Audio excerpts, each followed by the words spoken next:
Greetings, my fellow scholars of the livestream. I'm Yasuazad from the Cosmo Canyon Observatory, and in today's analysis, we're tackling the first of 5 parts needed to cover the entirety of the Final Fantasy VII Remake theme song trailer, as well as a few thematically fitting scenes from the E3 and TGS 2019 trailers I still haven't been able to get to. Out of those 5 planned videos, our loyal supporters chose to start off with Wall Market. If you'd also like to have a say in what I'll be working on next, feel free to become a patron, subscriber or YouTube member on at least the $4 apprentice tier. Like Joe Johnston, who decided to join the student tier on Patreon and has now the privilege to receive early sneak peeks at the video currently in the works. I also welcome the real Nanaki on the novice tier. Thank you all so much! Your support is greatly appreciated and helps this channel grow and eventually fulfill my dream to become a full-time Final Fantasy content creator. Now, back to the trailer. It contains some new and kind of spoilery scenes and therefore warrants a spoiler warning for those who would like to go in as fresh as possible. Abort now if you'd like to experience the Wall Market segment not before playing the full game yourself. With that being said, let's start with the analysis. To everyone's surprise, the trailer showed several scenes of the reimagined Honeybee Inn, which has been turned into a full-blown cabaret on top of being a place of pleasure for the wealthy. We're treated with a glamorous dancing scene on stage and are introduced to a new character who welcomes Cloud to the Honeybee Inn. Welcome to the Honeybee Inn, Cloud. In the next couple of shots, Cloud is being shoved into a fabulous throne and changed into the dress he bought from the tailor, after which one of the dancers applies makeup before the girls reveal the transformed Cloud. He is then led to the front of the stage where the new character takes over and teaches Cloud the ways of a woman in another dancing performance. Which looks to be quite a show, as we see fireworks flying everywhere and elevated platforms behind them at the end, which weren't there before. While all of this is happening, that new character explains the true nature of beauty to Cloud. True beauty is an expression of the heart. A thing without shame, to which notions of gender don't apply. When listening to the German version of this dialogue, which represents the original Japanese script almost verbatim, we notice the difference in localization. Willkommen im Honigtöpfchen, Cloud. Wahre Schönheit kommt bekanntlich von innen. Hörst du, Cloud? Es ist egal, ob du Mann oder Frau bist. It looks like the translators took some modern Western sensibilities into account. The scene then ends with the new character marveling at Cloud's new look, commenting with just one word. Perfection. With this spectacular performance apparently ends Cloud's transformation into a pretty woman. He does indeed look pretty cute in this plain but frilly dress donning a ribbon on the back. The original design showed brown trousers underneath, where the remake version completely made away with them, and he now also wears cute looking high heels compared to the normal dark brown clunky shoes in the original model. The ribbons on his plaited pigtails appear now in white instead of red, and the red midriff wrapping is also missing. The dress looks therefore completely different in general, and is presented in grayscale colors instead of purple on top of this. Another possibility is that each of the different dresses we're able to have made, depending on how we formulate our request to the tailor, is now visually represented. This outfit revealed here would then mark the least desirable of them all, leaving the others still to be revealed in the final release. While Cloud looks quite feminine overall, the bulging veins on his hand tell a different story. Though I do think that he'll pass for a woman effortlessly after collecting all the best outfit parts from Wall Market. What's interesting is that there are now also men among the honeybees, at least in the dancers group. Their design is presented in a traditional gentleman's attire, held in white, black and gold, complete with a top hat and a bow tie. The honeybees themselves have been redesigned beautifully. In addition to their hallmark behinds and wings, their legs are now covered in fishnet and black and gold ribbons wrapped around their legs. Antennae, fluffy ruffle and flowers on their head and shoes round out the, in my opinion, perfect representation. Perfection. Lastly, we have the presumed owner of the Honeybee Inn, who is a new addition to the game. And definitely is not Maki, as a few have theorized. Maki is more muscular, has a different outfit and sports a horseshoe mustache on top of that. Anyway, this new character is certainly somewhat special as his outfit stands out significantly. His neck fur is massive, the color scheme consists of only black and gold, and many parts of his top contains holes reminiscent of patterns on the insect wings. In addition to new scenes and characters, we're also presented with new details. The dancing scene at the start is accompanied by golden holograms of honeybees who lack the stinger and wing attachments on their backs. It's hard to see, but the new character, along with several honeybees, is dancing on a big artificial flower, a recurring symbol in here. Another thematically fitting and very prevalent symbol is the hexagon, the main shape in the structure of a beehive. Floor, walls, light arrangements, it's practically everywhere. We have yet another bee reference in this interior design, and that's the many small lamps hanging from the ceiling, which look like honey droplets. In one shot, we receive a small view on the rest of this room. Comfortable hexagonal tables and couches provide a place to sit, chill and enjoy the show. There's this one guy wearing a hat, burly beard and red vest over a white shirt. Not sure if that's just a fancy guest or an important NPC. He is accompanied by 2 honeybees, which does make him seem at least a bit important. Further back, we see 2 more guests as well as a spiral staircase leading upstairs. Is there a gallery or balcony up there providing a better view on the stage for fancy spectators? Or do those even lead to the infamous rooms from the original, where we can peek into occupied rooms and pick one ourselves to retrieve the underwear? I'm curious to see the remade bathtub scene, if it even made the cut. The small throne witnessing Cloud's transformation fits right into the Asian style most of Wall Market is designed after, as we'll see later. The blades of the fans used to cover and then reveal Cloud's new look are designed after insect wings. Very consistent. I wonder if this floor is located on ground level and you're walking right into this show upon entering.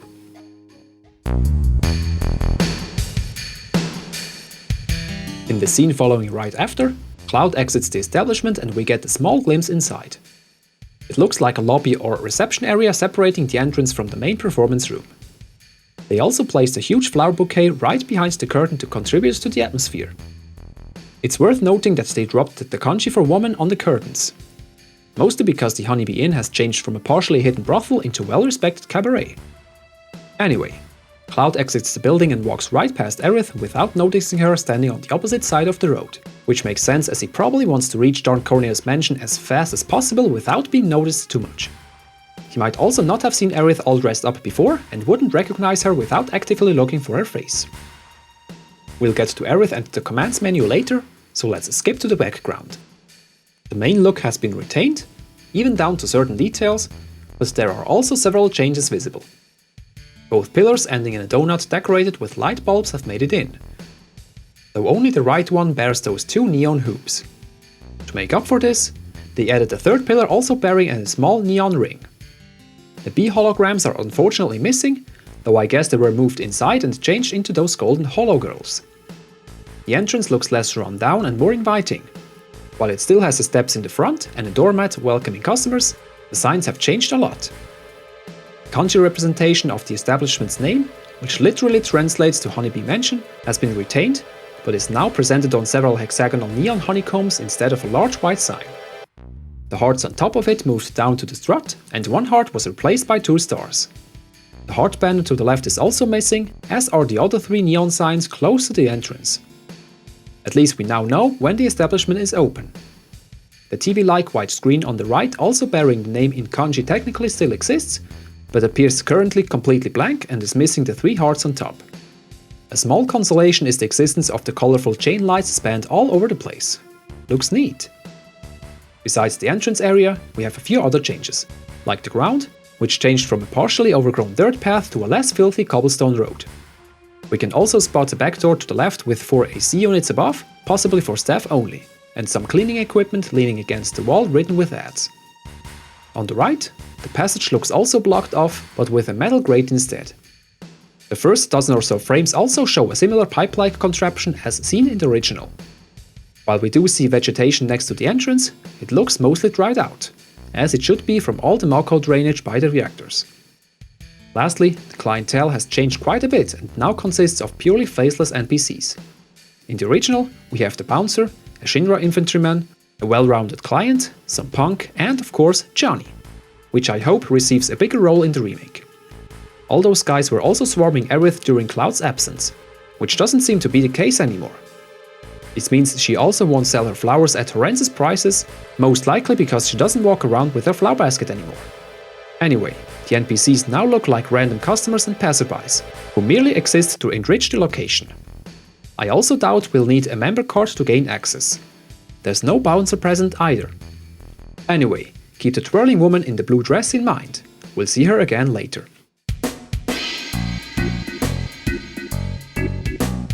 The next two shots show Cloud walking through parts of Wall Market on his way to Don Corneo's mansion. I'm still wondering where he stashes his sword, which he inevitably needs when confronting Corneo or being chased by his lackeys. The first shot contains two interesting establishments. The food stall on the left is labeled with Chocobo Pop Beans, which sells, naturally, Chocobo branded popcorn. We even see that couple buying some, the woman in the blue dress from before already holding a bag, as does the large guy on the left. There are also two cute plush Chocobo mascots hanging from the roof, on which we see a cat chilling and observing, as cats usually do. On the right, we see a bar named Yoidore, which translates to drunkard. I'm pretty sure this is the drunkard stand the ESRB rating description is referring to. It's also the very pub we need to enter in order to find and convince the old tailor to make the dress for us. There are several pieces of evidence for that. The original background render contains the exact same name sign element, we see red awnings in both versions, and the pipes on the side and above the entrance look very familiar. Its location also fits perfectly, as we'll see later. Contrary to the original, we see several tables and seats outside in the remake and two guys eating Chocobo Pop Beans to the right, though they are only visible in the Japanese version of this trailer. Wait, is the right one also seen on the train ride in the E3 2019 trailer? In any case, the guy in front of the Yoidore is trying to wave customers towards the bar. In the English version, however, his orientation looks completely off, though he still focuses his gaze on Miss Cloud.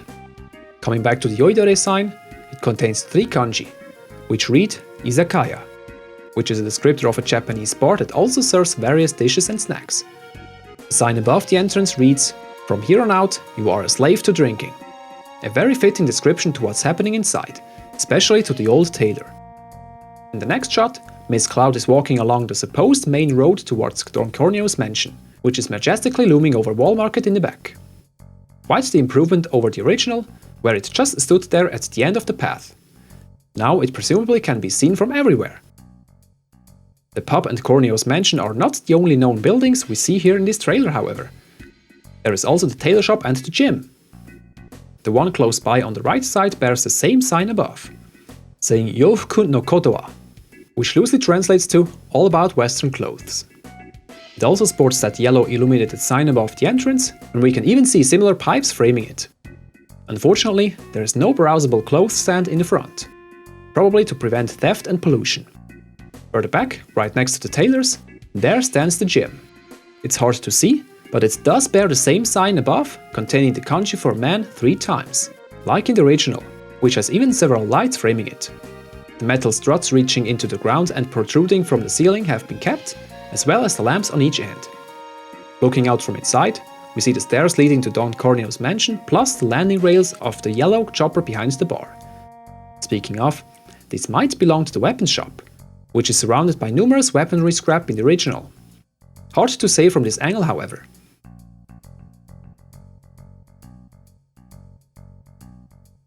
And now I have an interesting observation to share with you. While one would think Cloud takes a right turn after walking down the stairs and then proceeds to Don Corneo's mansion, that's actually not the case. If we look closely, we can see the Chocobo popcorn stall in the second shot as well, just from another side. There are the stairs Cloud is walking down along, but that alone isn't enough. Just a point of reference. But we do see the following objects in both shots: the white crate, the barrel, the lamp and gas light, the camping chairs from Yoidore, the Yoidore sign itself, the illuminated windows of the Chocobo Pop Beans stall, the white striped paper cylinders hanging on the string above, and finally the huge neon Yoidore sign we can also catch a glimpse of in the previous shot, where the bottom of the hiragana re of Yoidore can be seen. It all connects. So in actuality, Cloud is walking down the stairs, along the street, and then does a 180 and walks all the way back up there. Seems like the developers were just randomly walking around the place while recording the footage, which those 2 short segments were taken from. It also looks like Wall Market isn't just a straight line anymore, like in the original, but shows the layout of a location that feels real. I'm not sure what lies behind Cloud here in the second shot. A dead end, or is that actually the road to the Honeybee Inn? In any case, while the tailor shop has switched sides, Those buildings along the road are still located in the same order, one after another. The tailor, the gym, the bar, the weapon shop, presumably, and finally Corneo's mansion. The Chocobo Pop Bean stall is a new addition, however. Okay, let's quickly jump back to the previous shot, because I have something cool to show you guys. In the last few frames, we see parts of a green horizontal and a white vertical sign in the background to where a side road seems to be leading to. At first, I thought nothing of it, just background lights. But upon further inspection, those two signs looked familiar, especially that visible M on the green one. Remember the hut labeled item? It bears a green horizontal and a white vertical sign with Japanese kanji on it, probably the very same ones we see here. And if we look closely, we can even see the domed roof and one of its oval windows. I hope the automatic Gatling gun is still attached to the ceiling and tries to shoot us upon trying to mess with the controls inside. There's much more to see in the background, but I don't know what it represents. Too tall for any known building. Might be the inn, however. Anyway, I do like the new aesthetic, which represents this village as a small Japanese shanty town climbing up in a time of celebration. There's a nice flower shop to the right, where we see the woman in the blue dress yet again. That's the third time. I really hope it's the same woman each time and not a clone. Regarding the flowers, I'm not sure if those are real, and if so, they're probably imported and pretty expensive, as the rest of the vegetation in Wall Market is completely dried out, robbed of their very life essence. One detail I need to mention before we move on is the short rendering distance for NPCs. We do see a few of them close by, but none in the distance. Not even those in front of the Chocobo Pop Bean stall and Yoidore. When stepping through frame by frame, we can catch the guys loitering around in front of the tailor shop fading into view, proving the short NPC rendering distance. Let's hope they fix those performance issues and crank up the viewing distance to 11 for the final release. Finally, we reach Don Corneo's mansion, which looks fancy and super clean compared to the rest of Wall Market. And its front yard is even decorated with actual plant life, truly fitting for a Yakuza-style boss like him. When comparing to the original renders, it looks like they replaced the cloth flaps with an actual solid door to keep out the riffraff. The pillars are still there, as is the hexagonal structure and the adjacent buildings. The name label also remains, showing the same 4 kanji. The golden dragon statues are a new addition, however, as are those red lamps which replace the 4 pink banners. And high above, we see the top of the central pillar as well as the inner parts of the Sector 5 and 6 plates, with a bit of green light shining through the space between. While Cloud is walking in from the left, I do think that we approach this mansion from the front. My guess is they chose this viewing angle deliberately to reveal as little as possible. Speaking of reveal, it's now time to interject that short scene from the TGS 2019 trailer, which also happens here in front of Don Corneo's mansion. We see the same door, pillar, dragon statue, and stairs behind Aerith. It's the first time we've seen Aerith in her dress and it looks fantastic. But let's take a closer look at her dress in the scene after. We've seen Wall Market looking festive before, with all those Japanese lights strung above the road, but the fireworks going off in the background take the cake. There's apparently a festival happening, as we can spot a supposed flyer for it on the wall inside 7th Heaven, in the scene where Zong finds Aerith hiding out there with Marlene. It's hard to see, but nothing a little brightness can't fix. It contains 3 fireworks explosions and the text, "Something Sparkling Vision." Thank you, Rimavelle, for this interesting find. As you might have noticed, they changed a few things regarding the chain of events. The original had you get the dress first and wig second. You could obtain the other optional items and the makeup in any order at any time after the cross-dressing quest starts. Aerith also bought and changed into her dress in the tailor shop right after Cloud, and then the two walked over to and entered Don Corneo's mansion. In the remake, Cloud gets dressed up and has makeup applied in the Honeybee Inn, which makes complete sense to me. It always bothered me that you could have had the makeup applied at any time and still run around with Cloud in his soldier outfit. Doesn't the makeup need to fit the dress? Anyway, it looks like we need to collect everything besides the makeup before being transformed at the Honeybee Inn. Now, according to the scene we see Cloud exiting the Honeybee Inn, we're in control of Aerith in her dress as the over-the-shoulder camera and the commands menu in the lower left corner suggest. My guess is that after Cloud enters the Honeybee Inn alone, control then shifts over to Aerith and we then need to get the dress for her. Alternatively, Aerith stays at the tailor's shop while Cloud runs over to the Honeybee Inn himself, and we then have to pick and change into her dress before walking over to the Honeybee Inn to wait for Cloud. Since he has never seen her in that red dress before, he doesn't recognize her upon exiting the Honeybee Inn. I assume we then need to follow him to Corneo's mansion, where the scene from the TGS 2019 trailer happens, just with Cloud's model changed from the soldier outfit to the Corneo wooing dress. Yes, I do think that's one of, if not the only instance of a deliberate model swap in the trailers.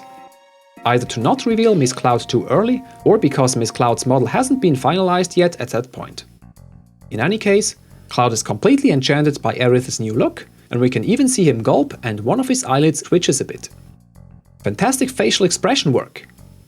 I also think this is where we'll hear their dialogue, which is spoken over the scenes with Cloud walking through Mall Market. Not a word. Not even one? No! But you're so pretty!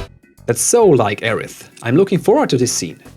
Now let me provide you with my reasoning for why I think there's a model swap happening with Cloud. We only approach Corneo's mansion twice. Once where the bouncer won't let us enter and Aerith comes up with a cross-dressing plan, and the second time when we're finally able to enter. There's no point in going there at any time between those two instances, and the scene from the TGS 2019 trailer would need to take place in between. And even if the player sees Aerith in her dress before this scene, Cloud didn't, which is why we get this revelatory camera work and Cloud's surprised and bedazzled expression. And it's after this scene where I think control switches back to Cloud and we're finally able to enter Corneo's mansion. I also think the scenes with Cloud walking around Mall Market and approaching the mansion's entrance have been recorded after this scene, which is also why we see him walking down the stairs first and back towards them again. While I don't know when and how, I still want Mucky and his bros to appear somewhere here in some fashion. He's just too iconic to be left out.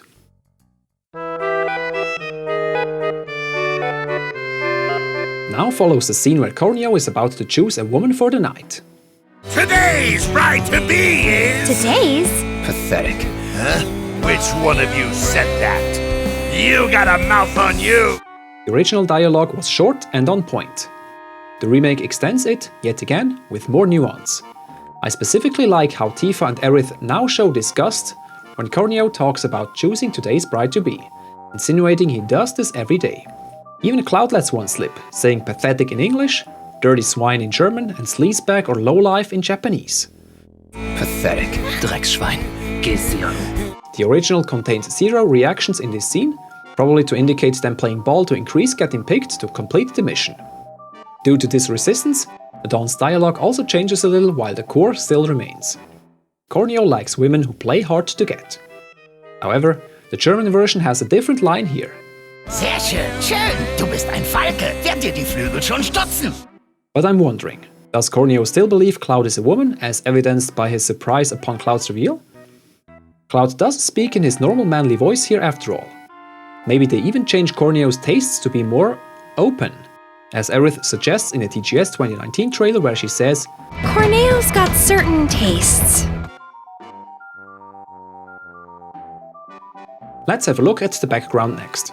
The golden statue with a snake flowing around it has shifted to behind the desk and kind of reminds me of one of the Da Chao statues in Wutai with Leviathan wrapped around him. It does make sense for Corneo to possess loot from the Wutai War, after which Shinra certainly confiscated many goods as trophies and Corneo obtaining his share somehow. Could it be that we received the Leviathan summon in Wall Market? The room itself has also undergone some changes. The desk looks rectangular and massive instead of legged and U-shaped, the desk lamp has switched sides, the bowls have been replaced by small cases, probably containing cigars, the walls bear different wallpapers and tapestries, Corneo now possesses a cupboard containing trophies and other valuables instead of a mini shrine, and a new vase has made its way in, as well as a ginseng tree behind Tifa's head. I don't see the braziers anywhere either. The statues behind Tifa are also missing, and the vase seems to have moved to Aerith's side. In Cloud's shot, we can make out an additional side door in the background. And what's that? Is this another person or just one of the many statues?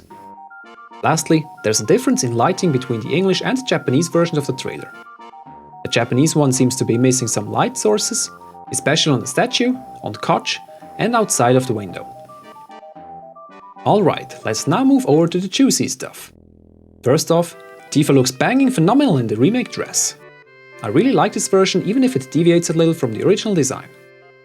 She still wears the black string with some attachments around her waist and retains the purple color too. The frontal shot reveals the new design of the dress's top part with a much lower cut asset support instead of a small triangle cutout, which leads to a very alluring side view.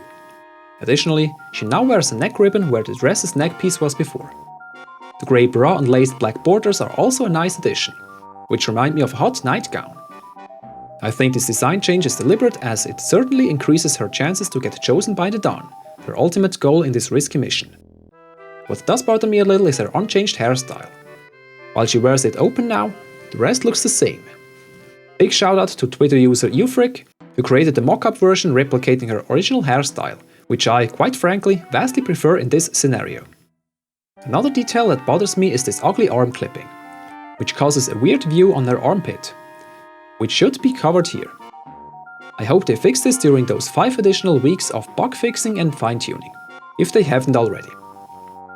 Next up is Aerith in her beautiful red dress, which experienced even more changes. First of all, her shoes are now held in light grey instead of red. The lower part of the dress seems now open on the front for the most part, flows nicely outward with many layers of frills, and the top part is self-supporting instead of being held in place by shoulder strings. Like Tifa, her top is also more revealing here, and her back is almost fully exposed if it weren't for the thick, fluffy locks laced with red ribbons and red flowers. The original design had her wearing her hair open instead of braided, but still held in place by a similar ribbon at the top, exposing the white material. New are also her elegant silver arm bracelet as well as the star pendants on both the necklace and the shoe strap. I wonder why they opted for stars here instead of the usual flower imagery.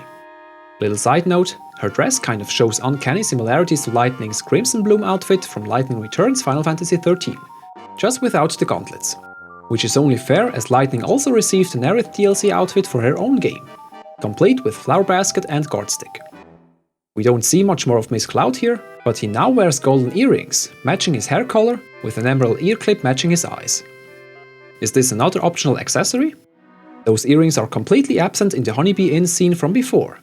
Also, are those shoes part of the dress or also a separately acquired item?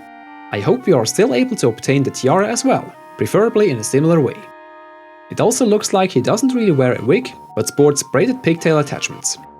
I wonder if we can get differently shaped hair attachments, which don't just differ in quality. The same goes for the dress. I'm hoping for completely different looking dress options, with this one being the cheapest one. I wonder how Cloud is going to look like when acquiring all the best items. We've analyzed Don Corneo in the live character analysis already. If you wish, you can get yourself caught up by watching the highlights version showcasing the villains. However, we finally see the lower parts of his body, and boy does he have a proud, wealthy man's belly. I'm surprised the buttons on his shirt still hold against the visible strain. We also finally have a good view on the other side of this almost bald head where the love tattoo resides, which is taken straight from his original artwork, as are most of the other elements. However, he now sports additional golden earrings, and his pants are colored in light brown instead of blue.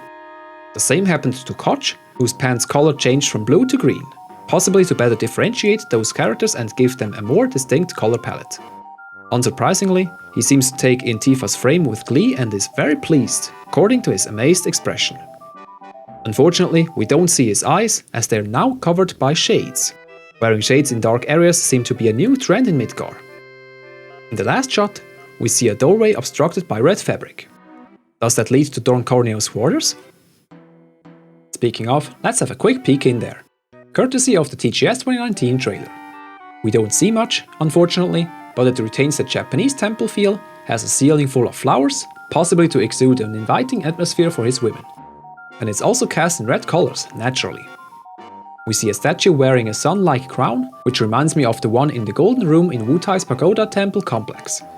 I'm not sure if that golden knob and beam wrapped in white strings is part of the bed or the statue, but it could also be the infamous trapdoor lever.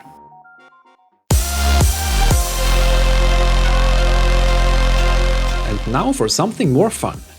Kitase-san showed off the whole squad minigame at the Tokyo Game Show in October 2019, which gives us a nice view into Wall Market's male-dominated gym. We're only covering the visuals right now and save the gameplay aspect for another video, mostly due to time constraints. With that being said, let's race to the finishing line. The gym is luckily very reminiscent of the original render, but has been heavily expanded upon. The boxing ring contains a very similar image on the ground, just less cartoony and rotated by 90 degrees. However, the kanji have been replaced by those out-of-place looking checker patterns. There are still wooden stools surrounding the ring, and the tea or coffee corner above the ring has also made it into the remake. Coffee machine included, with a guy sitting on a crate, looking tired or depressed. Though I'm not sure which building the one on the shelf above represents. Next to it we have a new trophy cabinet, possibly for squat challenge winners. And further to the left, a smaller representation of the mirror is being used by that guy in the yellow top flexing his muscles in front of it. The border has also changed from a metallic to a wooden one. Moving further counterclockwise, we see an expanded workout area with a few more training machines, weights lying around, people working out doing boxing exercises, pull-ups, biceps training, bench press, and even practicing kicks on one of the two punching bags. They even included that punching ball for practicing fast boxing hits. The elevated wooden floor area is also still there, with the same messy table, though it lacks the benches surrounding it. At least the sleeping mattresses made it in, one of them spread out behind the table. We can also spot Big Bro's old school scale in the background, to the opposite side of its original spot. I find it a shame that those white banners with red borders and kanji written on them have been replaced by plain white and yellow ones. Shame. Now, there's one more NPC of note, and that's the female performing sit-ups right next to the table. Could that be Big Bro? He's also a cross-dresser after all. Two of the guys in here wear shades too. I'm seeing a trend here. While practically all people in here differ quite a bit from each other, those guys in the yellow top do look a bit too similar. Could be that those NPC appearances are randomly generated upon entering the gym, and their similarities is just a matter of chance. I've saved one NPC for last, and that's Cloud's opponent, Ronnie, or Zen 1 in the Japanese version. He's a real man. His trikot reads Strong Otoko.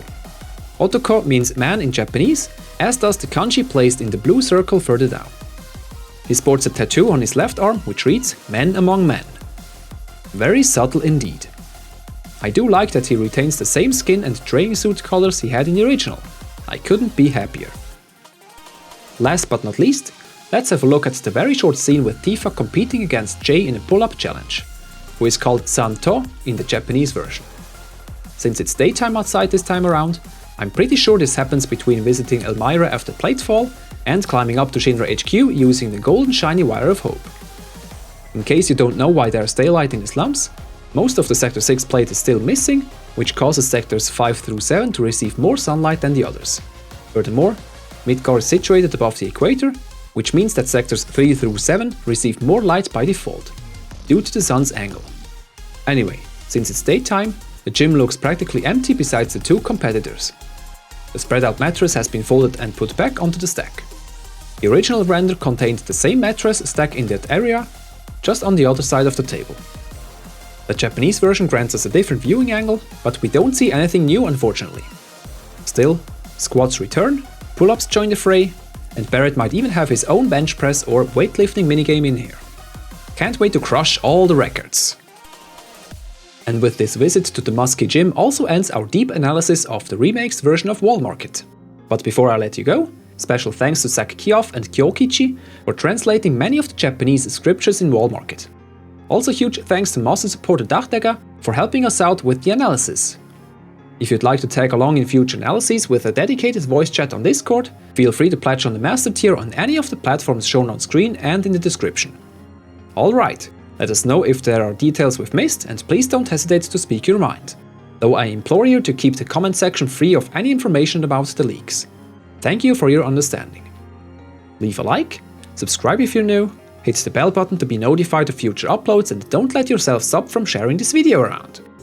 That being said, thank you so much for attending this in-depth trailer breakdown, and I hope to see you again in the next episode of Game Analysis. And always remember, stay safe and take care. Visualizat, signing off.